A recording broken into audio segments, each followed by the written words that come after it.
Ladies and gentlemen, boys and girls, the time has come for the saga of Star Wars Battlefront 2 to come to an end. After 3 years of hard work and free updates, EA's Star Wars Battlefront 2 has not only become one of the greatest comebacks in gaming history, but one of my favorite Star Wars games for years to come. This grand finale, the final huzzah to Star Wars Battlefront 2, launches with a new planet, new skins, and new ways to play. So without further ado, let's do further.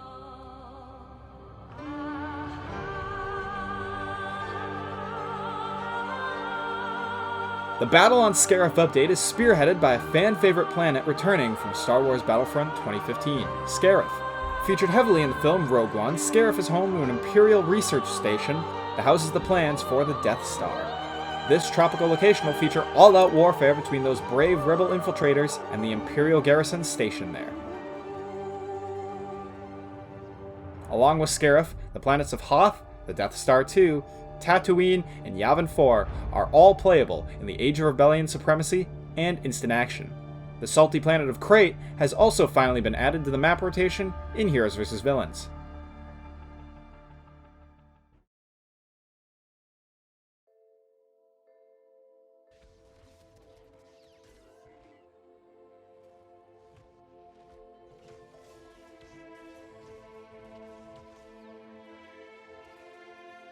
Co-op will also be getting a couple of changes within this update. AI and co-op will now have the ability to spawn in as vehicles, allowing for more vehicle-related challenges to be completed in this mode. Also, since Scarif will be joining the map roster in Age of Rebellion, the Resistance MC-85 Star Cruiser and the First Order Resurgent-class Star Destroyer interiors will be playable in the Age of Resistance. On top of this, co-op is being renamed to Co-op Missions.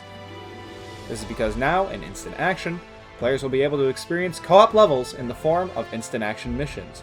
This single-player expansion of the mode offers a new way to play for those who like to roll solo.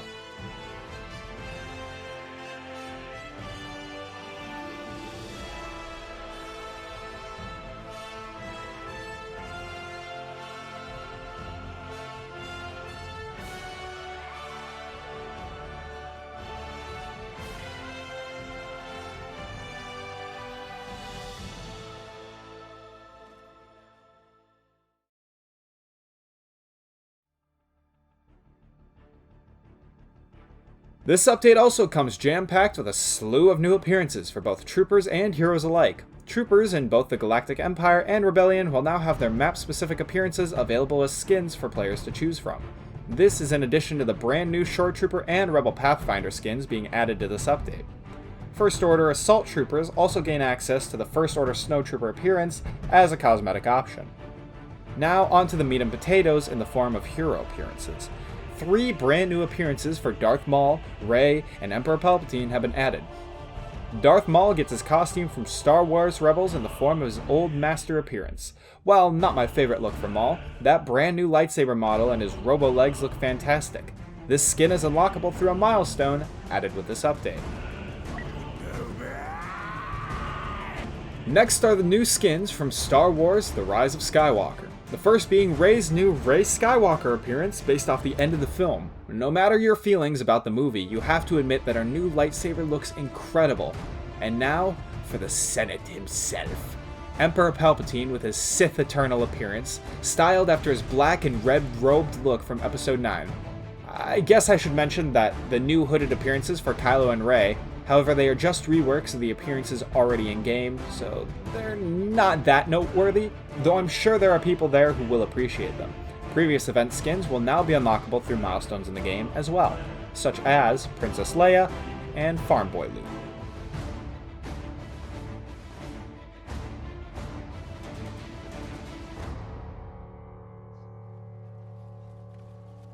A number of quality of life changes have also been added, such as messaging for increased damage to a player and a total rework of explosive damage reduction in the game. I'll have links to the CT in the description for those who want to comb over the finer details of these systems, though the SparkNotes version is that they're going to add better player feedback through UI, as well as prompt more people to use the Bodyguard star card. An important note is starting today with this new update, Chewbacca and Palpatine will now be available as heroes in the Age of Resistance.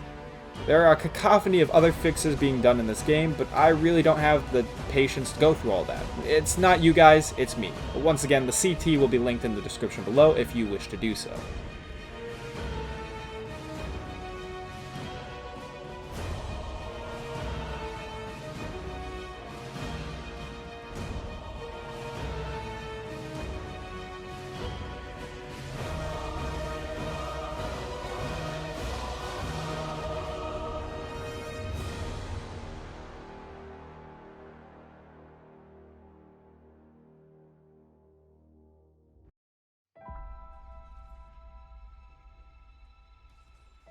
And that just about covers the final Star Wars Battlefront 2 update.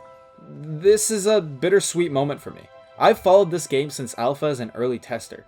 I was of the many who were disappointed by its launch fiasco to the point where I totally refunded the game and made a video about it on the channel. And then we got people like Dennis, people like Ben, people like CJ and Harvey and Guillaume, and so many others who poured their heart and soul into this game and turned it around into something so much more than I could ever hope it would be. I became one of its biggest supporters. I cried when they announced their comeback to the Clone Wars in 2018, and it's only gotten better since. Star Wars Battlefront 2 is a love letter to a saga that influenced and inspired so many of us. Like Anakin and Vader, it's a story of redemption.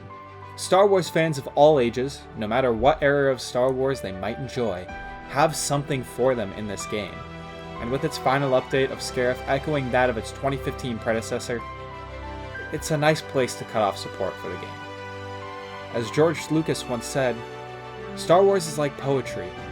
It repeats.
The Force will be with you, always.